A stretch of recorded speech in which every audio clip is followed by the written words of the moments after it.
another episode of Global Sports Channel's Sports Personality Spotlight. My guest today has so many medals, I don't even know where to start. So let's get chatting with cross-country mountain biker Christoph Sauser. Christoph, welcome to the show. Hi, Tasha. Something new for me, chatting with somebody from track and field, and I think we're going to have a very interesting discussion. I think it's always super nice to talk with somebody who's been in another sport. Looking forward to. Absolutely. Like I have never spoken to someone from your industry with your accolades, so it's going to be a lot of fun. Where are you calling from today? Well, I'm actually here in the roastery, where I'm roasting coffee. That's my second challenge after racing mountain bikes. The piping look a bit weird over my head. Maybe I have to change my screen to this here a little bit. I love it. And I didn't roast coffee today. I was more an admin day, and I went quickly for a 1 hour backcountry ski right from the doorstep. Wow. Now we're definitely going to get into your new career, but I definitely want to start with where you started. Now, you were born in Switzerland. Is that where your passion for two wheels began? Yes, sport in general. Switzerland has such good environment to do outdoor sports, and it definitely reflects the Saturdays and Sundays, seeing the people everywhere going up onto the mountains. And I did so many different sports before I started mountain biking. So what were some of the sports that you did outside of mountain biking? And how old were you when you did those? Yeah, I mean, I grew up into a very sporty family, and one of the first sports was definitely alpine skiing. I Oh, probably wow. could ski at the same time I could walk, and that was for me probably my best childhood memories. It was total Disneyland. Being every minute of my free time in our local ski resort, and when that opened, it was definitely the best time of the year to be out there. And back in the days, then we still had way more snow, and it was colder. It was basically skiing from mid-December to end of Feb, March, beginning of March, and that definitely has changed. And then I liked other sports, like obviously playing football, hockey. I did some wrestling, some track and field.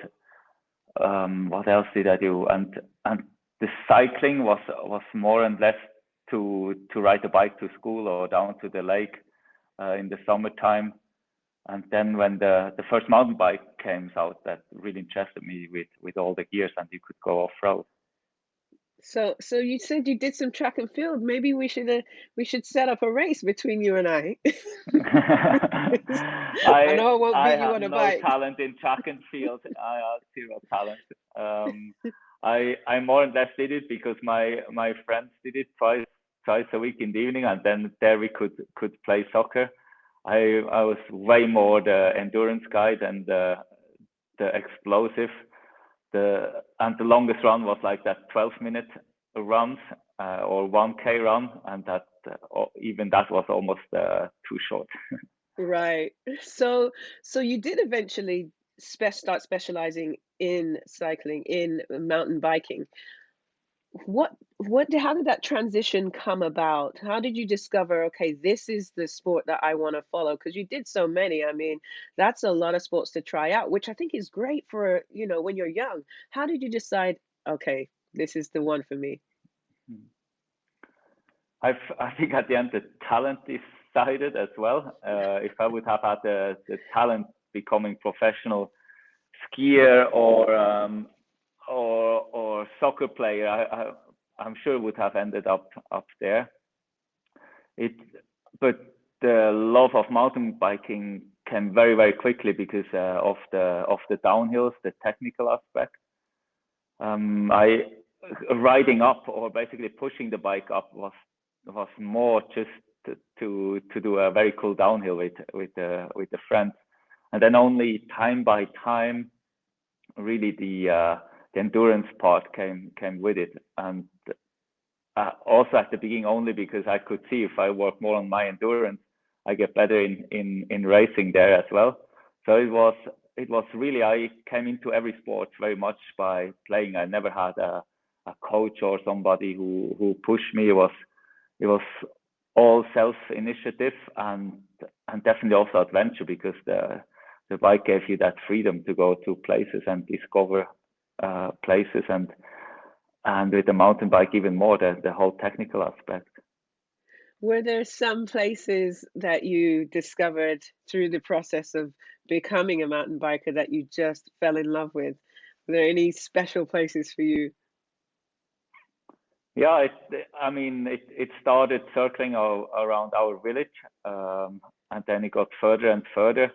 I remember I was like 13, 14. We did a 5-day ride, mostly on the road. And then the year after, we got bigger and we rode over the Alps and back, even pushed the bikes over a glacier. But we told the parents we just go to the Ticino, the Italian part of Switzerland, because we knew they would never allow us to do this ride over the Alps and back.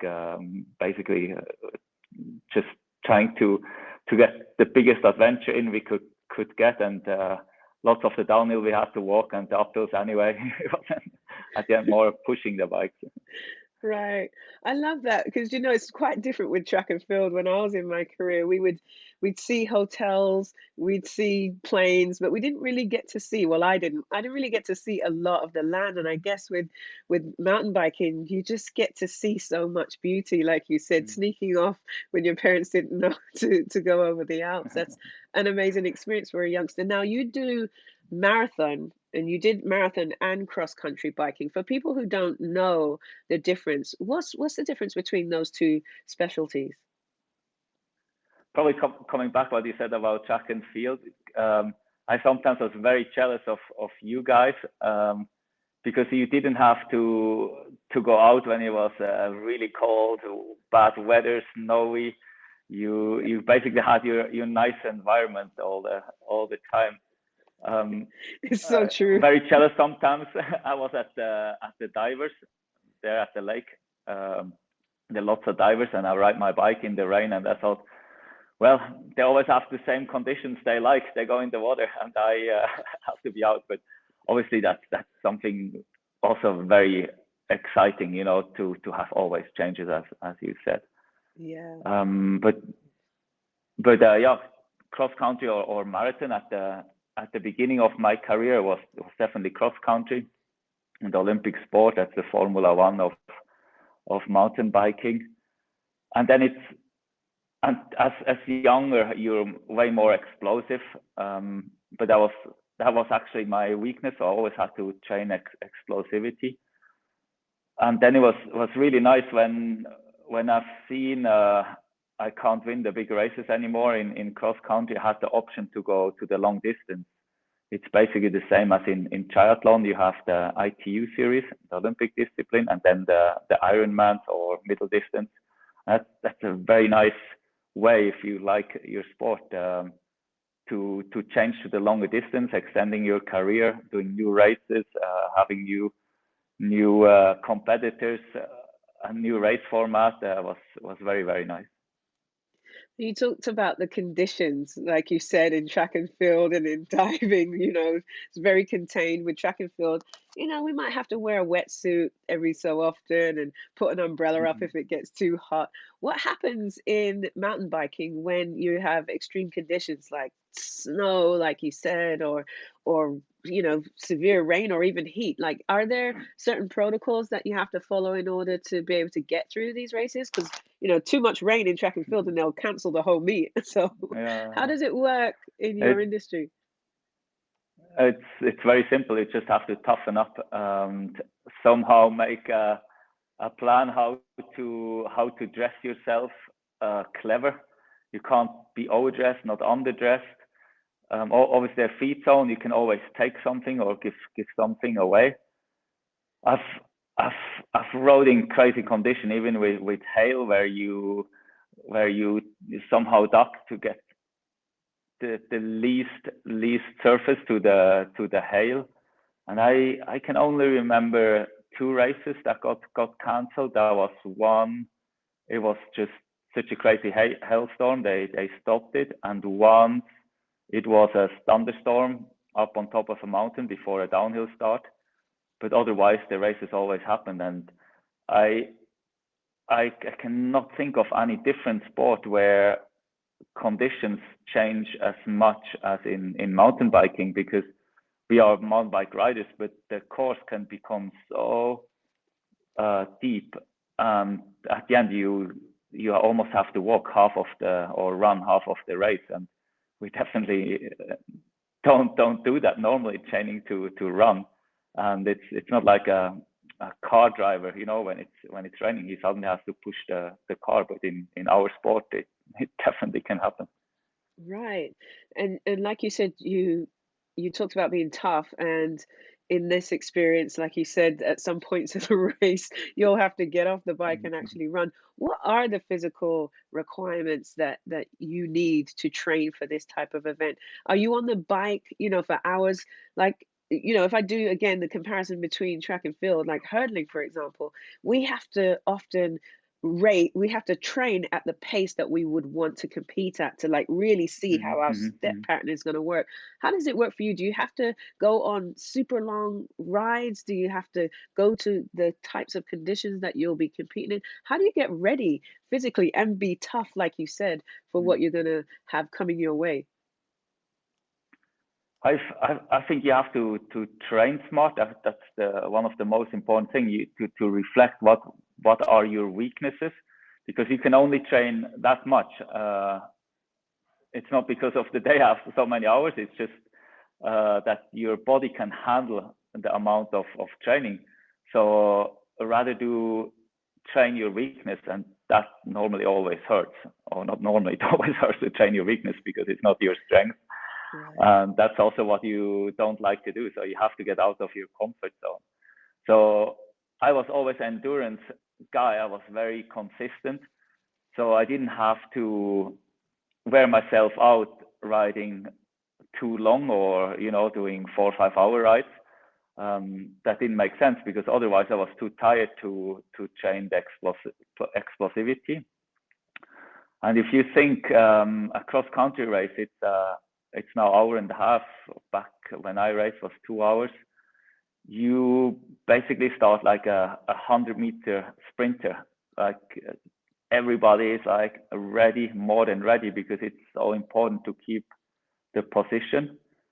But then you basically sprint as hard as you can, but the race is for an hour and a half, so it requires a lot of different ability, strength. So from explosivity to endurance to very technical um, skills, meaning, sometimes you're totally exhausted after a climb, and then you go into a very dangerous, difficult downhill where you have to be concentrated, relaxed, you have to be focused. So I think training wise, we could talk hours about Right. training, but I think my message is really train your weakness. And in mountain biking, I I normally came around to 15 hours of training. That included gym, little bits of running, and then mountain biking, road biking. A big week was maybe 20 to 25 hours, Wow. where other guys thought they sometimes train 30 hours. But I don't think that's so necessary, because then you always go into the important training too weak. Maybe also something for me was important, that the quality training do that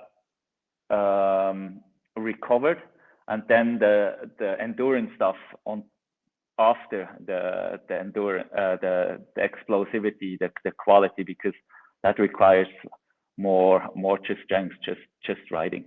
Right, right. And on the technical side, like what would be a technical skill that you would be training? Is that for me, like that's the actual going over the hurdle. What is that for you? Is it Mm-hmm. navigating the terrain, or what's a technical skill that you learn as a mountain biker? you see the very modern riders now, cross country riders. They do a lot of technical training in the gym. Basically, they do like free weights like quads, and they do right away. They do something balancing, juggling balls on a standing on a free board. So that's like some sort of mental head training. And then obviously on the bike you're trying to ride your home trails as fast as possible, maybe adding some more difficult into it.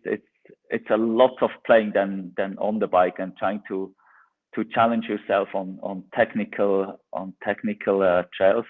And then obviously the racing makes you awesome again after every race, a little bit better again, trying to follow somebody's wheel, maybe trying to break away and in a technical descent. So that will help you again or it makes you improve for the next race. Wow. You know what, Christoph, I have to be honest with you. If you would have told me before that mountain bikers practice balancing on a board while juggling for their training, I never would have believed you. That's amazing, but I can see the value in that. But Now go ahead. you track and field athletes, you made us look really bad in the gym. I don't know if you've been training in Stellenbosch, South Africa, but the British track and field were always there, and we were basically sharing the gym, and we looked very bad next to you guys doing your super specific workouts with the coach next to it, and I felt like freelancing next to it. Well, I've actually been to Stellenbosch for those camps that you're talking about on 2 occasions, and trust me, they could not keep up. They might be okay in the gym, but they would never keep up with you. About a mile of riding, and they'd probably all pass out. So I think you're safe It's there. maybe possible. We were in the gym together some years. I know, right? So now Uh, you do races that are over a week sometimes. So how is keeping your body in tip-top shape? How do you do that nutritionally? Do you need a specific program over those days that will keep you, on point, not only physically, but what you put into your body also affects you mentally. How does the nutritional side work over that whole span that you're competing for such a long duration? um, I've, if the race goes well, the mental part on stage chasing almost, how could I say in English, overwhelms everything else. Well, it's so important that you wake up motivated and you can do it again. That's the most important part. But then everything else is playing a big part as well. For me, nutrition wise in stage racing, I always kind of like left out the bulk, and that meaning salads or vegetables, which I normally really like, but that doesn't really have energy. Yes, it has vitamins, but the energy that takes to digest stuff that doesn't really have energy, just fibers, is just too much, and you are actually not that hungry while stage racing. So I normally eat also things that's easy to chew. I could have like eating chocolate together with almond butter. That was just easy eating, lots of calories. Potatoes always liked, or pasta, simple pasta with cheese. On the supplement side, I think it's important to do some specific supplements, like for example a recovery drink, but not something like a shake type that's really fat and thick. I like something lighter, and then there's some amino acids, some vitamin tablets I definitely took in because I wasn't really into chewy things as mentioned, like salad. And I think also smaller potions, not just like big potions. Sometimes you come to the finish, you feel all good, still still energetic, and then you eat lunch, and then it's man down, and you only wanna lie down. What you actually have a lot of time to do in stage racing, because everything else is organized next to it. So and then also drinking. Sometimes you're totally fine. The next minute you have the biggest thirst attack, because you're dehydrated, over constantly dehydrated. And I did over a few years. I checked my weight in the morning. That was actually very interesting. You lose weight, maybe suddenly 2 kilos, but we only talk about water, not about fat. So you get lighter and lighter, and then suddenly towards the end, the body just somehow wants to absorb more and more water. I think it suddenly realized, I'm getting dehydrated too much, and you also feel like you become quite spongy, and it definitely reflects on the scale that you're suddenly become heavier. I love that you mentioned that, because I actually had my staple in the 2008 Olympics where I got my medal, which was watermelons. I was overdosing on watermelons for the same reason. I was worried about hydration and things like that. But I like that word spongy, Christoph. I think I've gotten a very spongy since I've retired from sports. So I'm going to start using that word a bit more. Now, you talked about the mental side of the game. Did you have like sports psychologists and things like that in your world, or is that something that you have to kind of establish on your own? And how do you do it? Do you kind of build your confidence over time, or do you do specific things to try and get yourself, like you said, in that mental preparation state that will get you in a good position in your competitions? It would be interesting if I would have had a mental coach, if I would have performed better. I think it's something sensitive, first of all, to find the right mental coach that you totally click. And that was always my strength, motivating, confidence, visualizing, finding a good balance between being relaxed and nervous. And that's why I didn't want to look for a mental coach, because I thought I'm naturally good at it, and I didn't want to break in my normal thinking scheme. So I've never worked with somebody. So what kind of things did you do on your own that you knew were strong for you, that worked for you? Because I know, like you said, if it isn't broken, don't fix it. Mm-hmm. So what was Yes. what was your strategy? I was definitely a lot with my head on the course, and thinking where to attack, where to relax, which competitors will be there in what situation. And I spent so much time on the course, and I actually liked that. I needed doing this, and as more as I did that, as more I was also prepared to give everything and to suffer. I normally race the best when I was really into it, knowing it's gonna be such a tough race, and I will have to really suffer a lot. Then, like, suddenly in the race, you're going, it's not as bad as I actually thought it will be. Then on the other hand, you maybe had some races you think, that's okay. I gonna win easy, and then suddenly it becomes really hard, and then you're not prepared to suffer, and then it hurts. It hurts double. Right. So that's another issue where we're kind of similar between track and field, and your sport is like, in the game, in the moment, thinking about, okay, what do I need to do at this point? What do I need to do at that point, and staying focused. Another thing that's really important for sports people that I'm sure you can relate to is the equipment. Like for track and field athletes, we're wondering what kind of shoes, because of the different surfaces.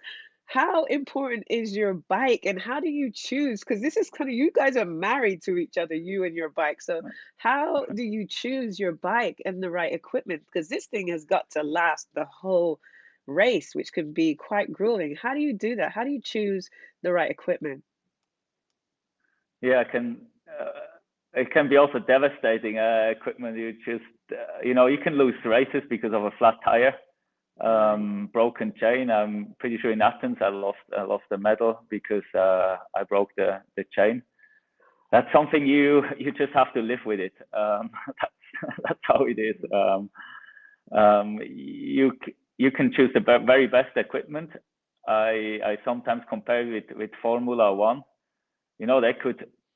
They could have a car that lasts every race, but you're never gonna win it. And I was quite well known that I was more a risk taker than be on the conservative side, riding very light tires uh, and low pressure and risking a flat tire. It maybe had to do because I was also often very positive thinking all the time. But I love the equipment part as much as I sometimes also hated it. It could be still minutes before you have to go to make your warm up. You're not 100% sure which tires you put on. And then everybody turns up at the start line. You look left and right. Does he have wet tires set up, dry tires set up, intermediate? It's still dry, but you see maybe a thunderstorm is coming in. So it was gambling, definitely a hate-love relation, but overall way more a love relation. And the equipment actually also made makes our sport, because it would be so difficult if there would be no equipment part to make a living in mountain biking, because probably 70% or more of the sponsors are from the cycling industry, and it has such a big impact of basically having good organized teams and making a living out of it. That's a really interesting point you make. How are cyclists making a living? I know in track and field we have Grand Prix, we can go on, we have sponsors that may give apparel or income. Is it difficult to make a living in cycling, or does it depend on what team? How does the financial side of cycling work? Is it easy? Is it challenging to really make a living as a mountain biker? In mountain biking, you have the top 10 riders. They make a very good living. They make very good money, but then it goes rapidly down. I think like in many other sports, there are not so many who can be real pro. Real pro is making the same money as a good having a good job in your own country. Um, but if I sometimes looked when you went to the Olympics, of all the athletes, we in Switzerland, we're always about 100 athletes going to the Olympics. So little can make a real living out of it, and for that the mountain bikers can be actually at the end of the day very fortunate that there is the chance to make good money, or if you're at the top, to make also very good money.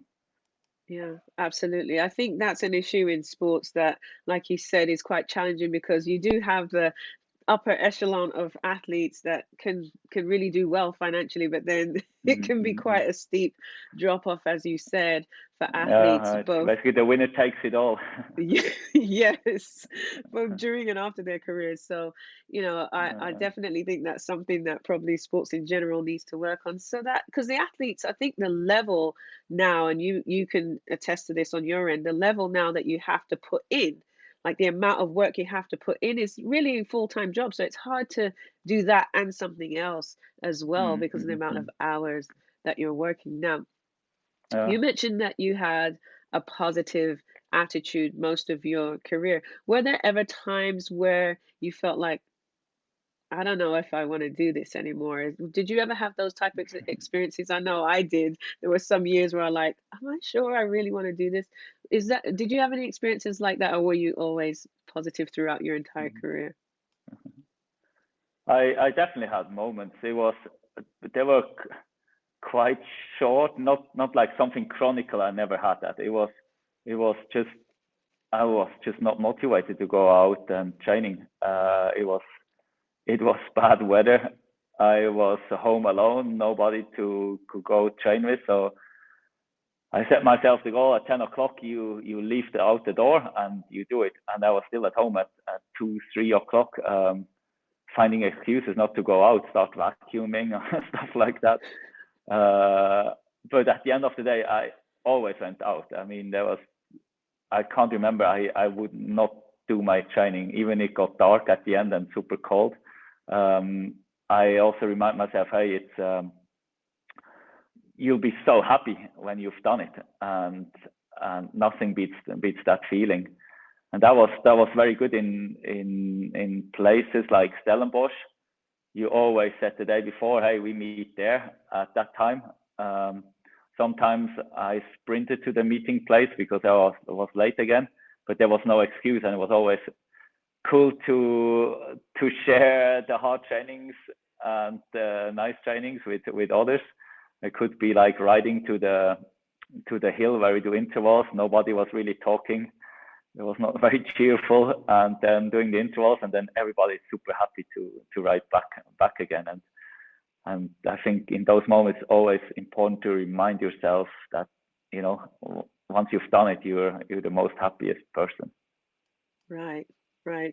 I love that you mentioned that you vacuumed on days when you didn't feel like going out, finding excuses. I know some years my house would have been spick and span spotless if I'd had that same process for avoiding practice. Now, you said, some of the motivation, and I love that as well, where you say, you said to yourself, go out and do it because once you've done it you'll feel better. And I think it's important for athletes to have a phrase or something that they have inside of them that will motivate them, because I think there's an illusion that you're going to feel like it all the time because you have a goal, that you're always going to feel like going after it. And I think it's important for people to know that it doesn't matter what the goal is, it doesn't matter who you are, there will be some days where you don't feel like it. And having something like that, like you said, I'm going to feel better once I've done it, that motivate you to just get out there, even if it's hours later. So that's awesome. And also we still, every athlete, we still have such good life versus other people. And I also told myself, you really have a luxury problem. Yeah, it's true. I think I remember being in a training group where at the beginning they would say a prayer, and it would be like, we thank God that we're not sitting behind a desk doing this, working for somebody 9 to 5. So, there's definitely some bonuses to basically being able to drive your own career. Now, you also, as you mentioned, had training partners and teammates. How does the team aspect work in your world? Because I know you have ridden with other people. How does that work? How do you train together? How do you plan the race? What's the how does the whole teammate aspect of what you do, how does that work? Well, in mountain biking, it's very, very little versus road riding, where it's a lot of drafting, way more tactics. In cross country, there's hardly no team tactics. It's 1, 2, 3, and everybody go as hard as he can until the finish, and then the weakest start dropping, and the fastest guy wins. Where in the longer races, especially stage racing, the team aspect comes super important because of mechanicals. So at the important races, the top teams they always have backup teams. The backup team tries to stay as long as possible with the A team in case they have a mechanical. So you quickly could swap wheels or maybe share a drink or something. So there it becomes very important. But tactical in sense of team tactics, it's, as I said, it's even in marathon, it's very little. But as a support team in giving equipment, there it becomes very important. Right. Now, speaking of teammates, sadly in 2013, you lost a teammate unexpectedly. How were you able to overcome such an unexpected tragedy? That was a huge thing to lose your partner, South African rider Burry. Tell us about that experience and what it was like to overcome and still come back to the sport in a big way. Maybe to explain, most stage races are in teams of two. Normally, all the other races are just individual. It can because of safety that you're in a team of two. If there's an accident, especially it's very unique in marathon racing, stage racing. You have the pros and then also the fun riders. They're in the same race. So that was pure safety. That if somebody gets lost, there's always a teammate around who could find you or call the rescue. And yeah, Burry and I, we raced many stage races before. We were always a all or nothing team, winning or losing. There was nothing in between. And yeah, we were very, very successful, especially towards the end. And yeah, it was obviously after a big shock. I lost already my dad when I was young, so it was definitely I was something I was used to deal with it, probably somewhere deep in my heart. And it was from his death to the Cape Epic, which is basically our Tour de France of mountain biking, was 2.5 months. And after Burry died, I definitely wanted to ride the race for Burry. And still when I'm at the race, I'm thinking a lot of him because we shared so many good and bad days together. If it's in the race or in the camper van. So it was for me motivating. It definitely gave me energy, and luckily with Jaroslav Kulhavy, he's a Olympic champion. I got a super good teammate, and the first stage we won, the prologue we won, and then we were so unfortunate with mechanicals. The first 3 days, I think we lost about 10 minutes to the leading team, and it was probably was definitely my best epic that we could turn the race around and won at the end. And especially for Burry's family was very, very big, and for us the whole team was one of the most emotional wins ever. Wow, that is really inspiring. Now, you said you had a new partner, and like you said, you were able to go through it and do really well there. What is the process for acquiring a partner? Like when we are in athletics, in a relay, the team manager decides, okay, you're in the team, you're in the team, you're in the team. How do you, who decides who's in your team? How does that work? Well, with you, it already selects a lot. You can only select British, people from your country, and in mountain biking, it normally selects riders riding for the same brand. Like for me now Specialized. So stage racing becomes so important that the team with maybe with a good rider decides who should we sign for, put on the contract basically, that you have a good partner for stage racing. Right. So, and that's normally always decided with the rider as well, but it's also a budget question to sign riders. That's for sure. Right. And I do think it's very important too that you have a good relation to your partner. But at the end, I also think it's to have the same goal and working towards that same goal. Maybe put some personal difficulties away, and you still can be a super good team. Fortunately, I always had partners which we always had a very good personal relation.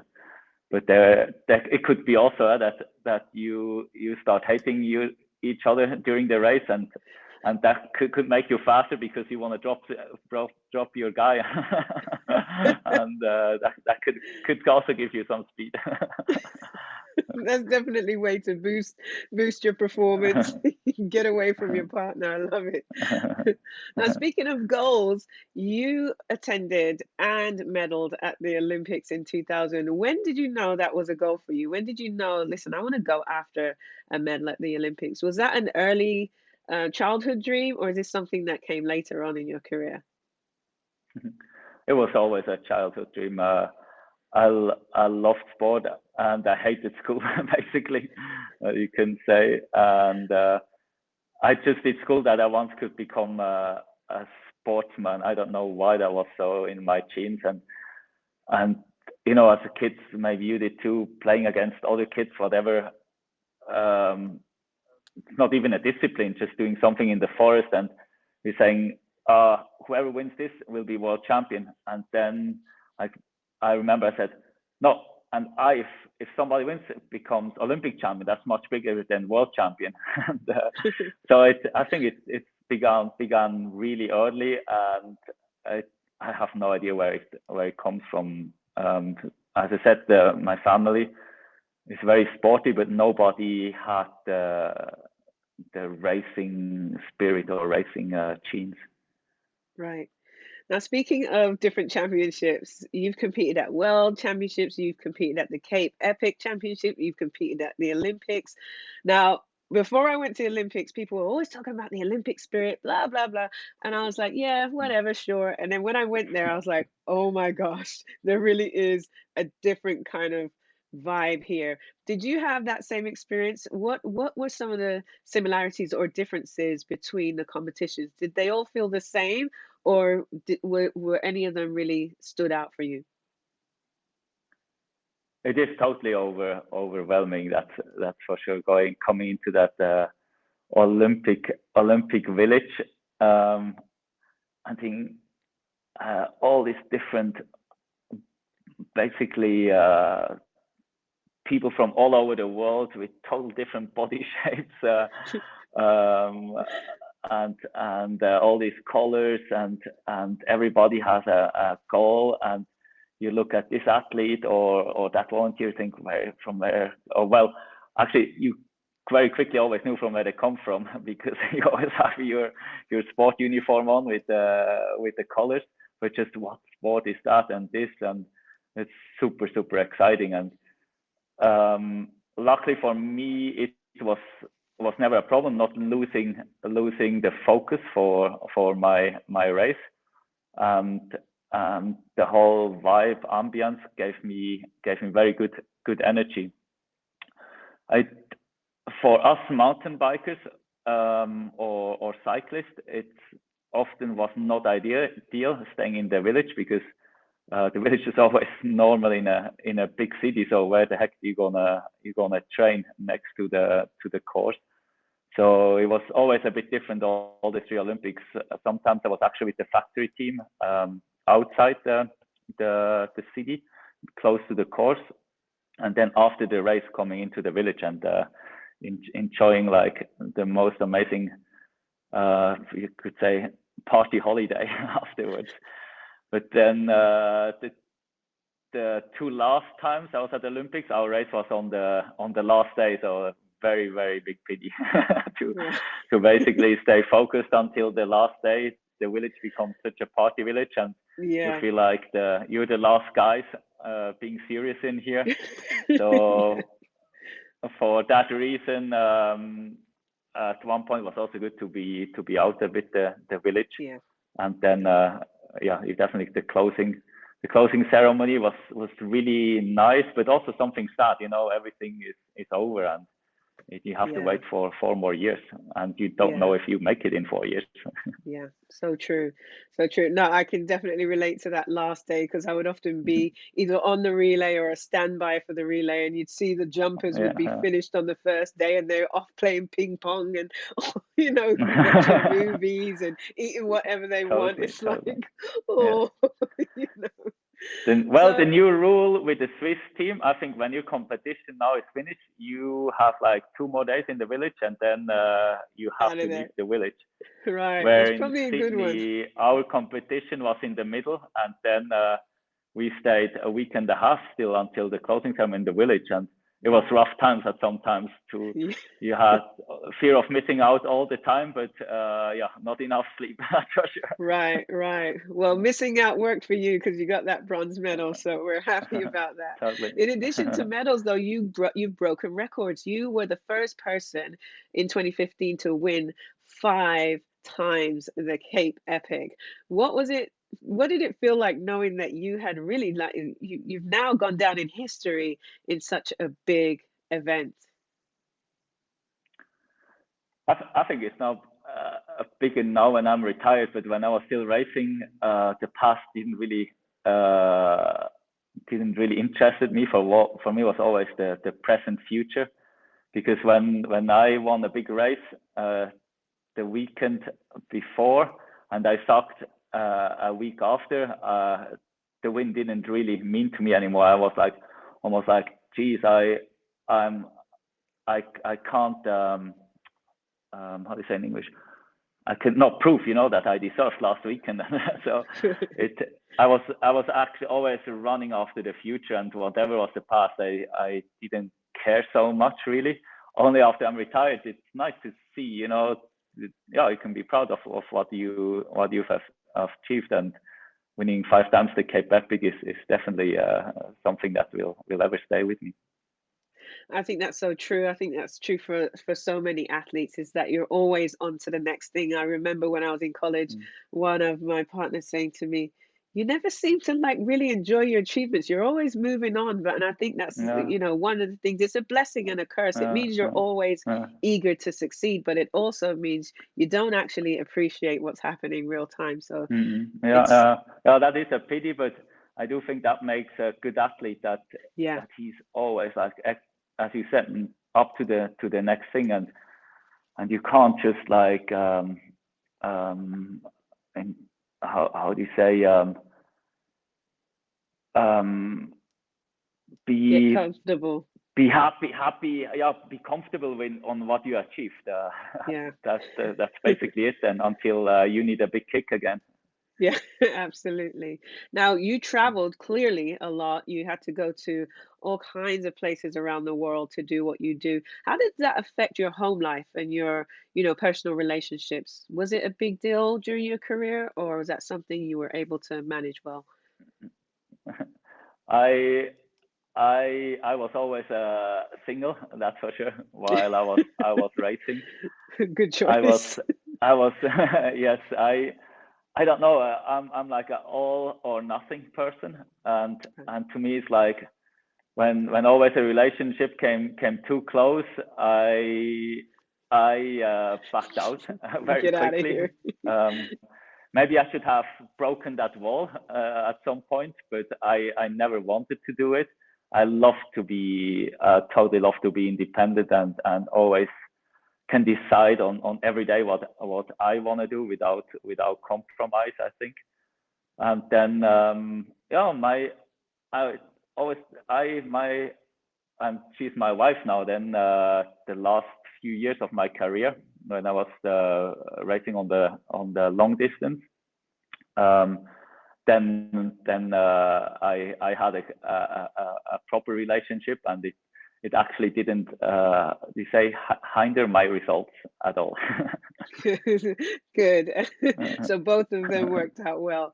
So speaking of, the end of your career, how did that come about? How did you decide that, it's time to put up the bike and move on to other things? And was that a tough decision, or were you really ready to move on? I always had it in my head. I still wanna retire when I can still win races, Right. and not just water it down the career. Don't ask me where it come from, but it was somehow in my head. Um, I I decided also to finish to end my career after World Champs, 2015, and then I I could definitely see that still have somehow like that race spirit. I mean, I was almost professional for 20 years, and I kept on working with the racing team, working with the athletes, coaching, going to the World Cup races, helping the riders with line choices on the course, riding the course a lot, and passing my knowledge to the riders. I think that was a very nice transition. So it wasn't just a jump in the cold water, and that I had still a lot of time to ride my bike, especially also with the pro, as I said, fit almost too fit. And then in 2017, the team was looking for a Cape Epic partner, or a rider again, and I was actually very excited to give a comeback for the Cape Epic after basically 2 years of my retirement.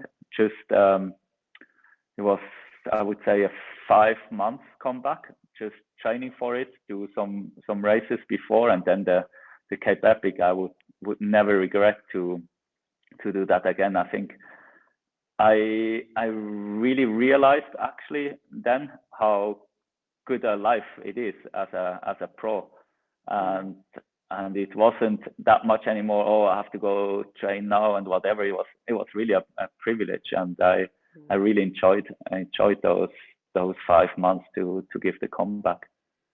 Right. Speaking of transitioning from sports to other worlds, like you mentioned earlier, you're now in the coffee industry. How did you end up having your own coffee business, and how has that been? I mean, you've been a athlete itself, and I'm pretty sure you like coffee, and you still like coffee. It's a very good booster, pretty much calorie-free booster, and next to it, athletes have lots of time, and lots of time for drinking coffee with other friends or athletes. And I enjoy drinking coffee, and I was also curious what is behind the beans. And my first trip to Colombia really changed my mind. I've seen the first coffee trees and coffee farms, and how to roast coffee, and I was always curious, open to maybe start my own business. I was never sure what I could do, and it was a slow development with the coffee world, but it clicked more and more. And also in Colombia, I met a woman where her family is in coffee since generations, and I realized, hey, with her I can do something very special. Visiting very small farmers who do extraordinary quality. I can get this coffee into Switzerland, roast it. But yeah, I had to learn everything by myself, from roasting to do the installation, to do administration, accounting, bookkeeping, cleaning, just everything. And I like it.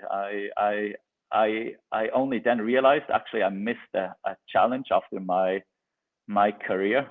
It's been super good to work for Specialized, which I still do, but I needed that extra challenge, to achieve something, because as an athlete, what you put into training, you get measured at the weekend. It was so direct, so clear somehow, and sometimes you need to realize, or you only realize after that there's something missing. And I do think with roasting coffee and my own business, I have that again.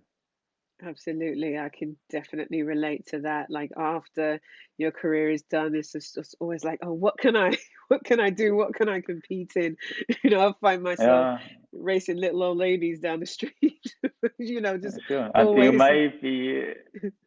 And you maybe had it as well. It's at the end, you also adrenaline junkie. To as much as you hate the nervosity before a race, and I think for you must been very difficult, because you only had a few minutes to perform. That allows you no mistakes. Right. And on the other hand, it was just your own performance, where I was also watching before the Olympics swimming. I'm like, geez, why are those guys nervous? They jump in and they go out of the water. They can't have a flat tire. Nobody can ride into them. Right. It's really just their own performance. But on the other hand, you cannot make any mistake. That's it. Yeah, absolutely. Now, you've been involved in coffee, but there's other things that you've been involved in since you retired, like helping charities like Lazarus. And now you actually have your own charity. What inspired you to start that, and what does your charity do for the children? Yeah, the Songo charity I started in 2008 in Stellenbosch, South Africa. It didn't come out of the idea, hey, let's start a charity. It was actually before the Cape Epic. I didn't have a partner in my team. As I mentioned, a partner basically has to ride this in the same brand as you are, and you can't just have a guy from another big brand riding in a Specialized jersey. And then I was thinking I could actually ride for a charity, and then it's kind of like under a neutral flag, and we can do something good. And like this, I find a partner, and then it somehow, what charity? And then with a friend, I said, why don't we not make our own charity? That could be really exciting. And that started developing. I started to know a few people in Stellenbosch, in the township of Stellenbosch. And we found out, hey, we could start a BMX track.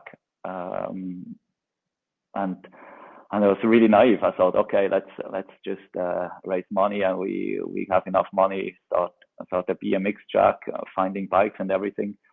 But it's hard work to find donors for a cause. That's for sure. Yeah. And I learned so much over these years, and we went through rough patches, and then there was big success again, and we've never been on our feet as good as now. We're a trust, and there's about almost 8 full-time employees. Next to a full cycling program, it's education is very big, where we have a big clubhouse with a computer facility, tutoring, teaching, a gym, and very important also kitchen and sanitary facilities. So it's basically the kids come after school, they get a proper lunch, and then they're different groups. Some do tutoring, some studying, some get computer education, and the others, they ride BMX track or do mountain biking. And then they also love to compete. It's also their nature, the kids, and it's very cool to have them out at the races, and they can compete, and it's a very, very good motivation and team bonding. Wow, that sounds so much fun. That sounds fantastic. I almost want to fly there and pretend I'm a kid and join in myself. That's amazing. Now, working with kids, if there was a youth, that wanted to become a rider, that wanted to follow in your footsteps, what advice would you give them? It's very important when you're young, play a lot, try different sports, and when you try those different sports, I think it builds your body really, really strong, like very diverse. That's very important. I do think it almost makes me sad to see kids they're already on the best equipment, having coaches, having massages, and then they get very quickly good if they have also the talent, but then there's so little to improve, and then by the time they get beaten by the kids they were weaker, because they're slowly stepping up, and you can lose motivation when you suddenly get beaten, and then very often those kids stop early again. So play a lot, try to discover lots of different sports, and make lots of mistakes at the beginning. That's very important. Like this, you have still a lot of room to improve later on, and your career only starts with for example in cycling with after 20 years old, and it's way more important to have a long sustainable career than just quick results at the beginning, and then maybe it just goes downhill. Fantastic advice. Right, so Christoph, you've traveled the world, you've done many exciting things, you've been to many exciting events. One of them is is it the La Leyenda? Yes, that's I can't call it a new stage race anymore. It's a few years running already, and one of the best races I've ever joined. What do you love about it? What's why would you say it's one of the best races you've ever joined? It's definitely the cheer behind it. As now, since I'm not pro anymore, it's something I'm looking for the most. That there's a nice family vibe. It's very special racing or racing riding now for me more. Very unique landscape, super cool people. The towns are colonial. They are just very special. You have to actually feel it. You have to breathe it. And just to finish all the stages, people are on the road cheering you on.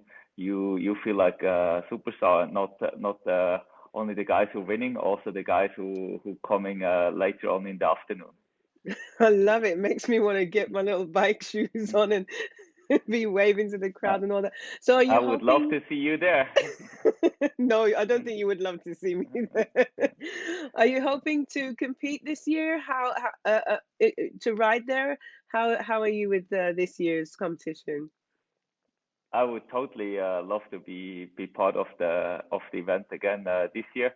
Maybe this year is a bit complicated. It's a new baby coming into our family, and then lots of other events before and after. I really want to make it happen. I can't commit yet. If not, then next year.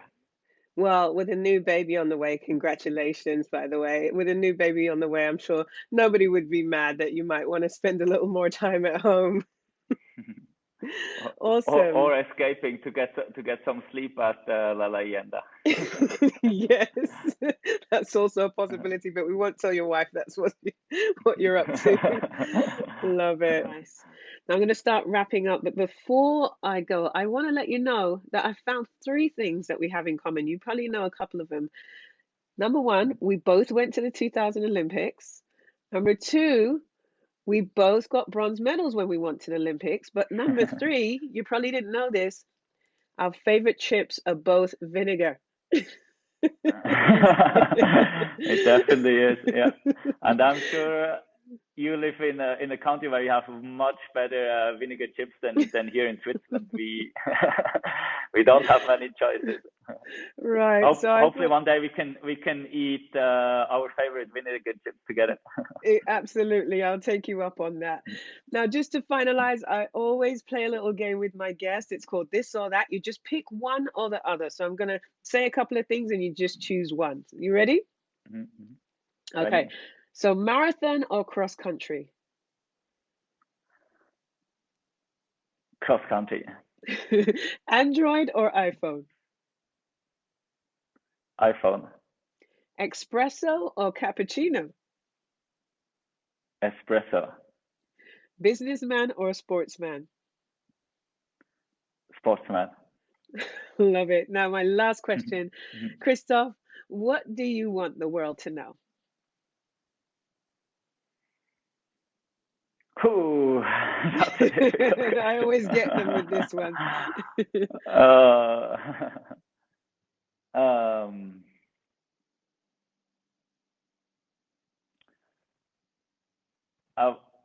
I would like to let our world to know that we should take very well care of the world to leave a good place for all the next generations.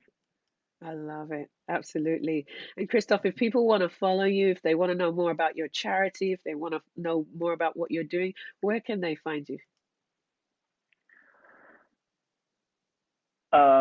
Charity is songo.info. Think of a song with a O at the end. And horizontecoffee.com is my coffee business. Just think of a nice horizon, and then it's a coffee bean at the end as a sun. And then it's Christoph Sauser on the social media. Wonderful. But the real person is actually the guy who gave the interview, not the social media stuff.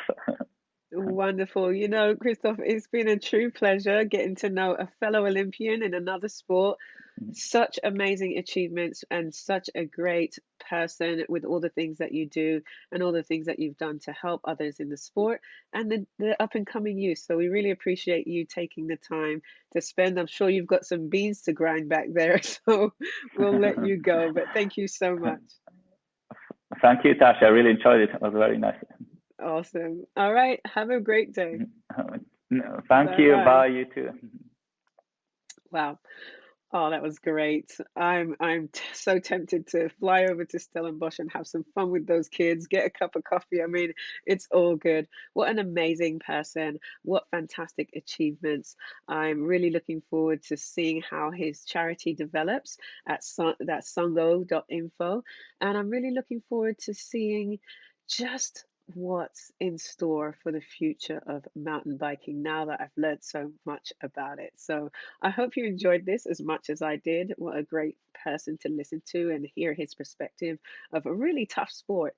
Now, remember, as I always tell you, you got to like, you got to follow, and you got to share and comment on your favorite part of that interview. What stood out for you? What did he say that really sort of grabbed your attention? We love to engage with you and hear all about what you enjoyed. So don't forget to go to www.globalsportschannel.com and find out more about what's going on in the world of sports. Anyway, that's all from me. Ciao for now.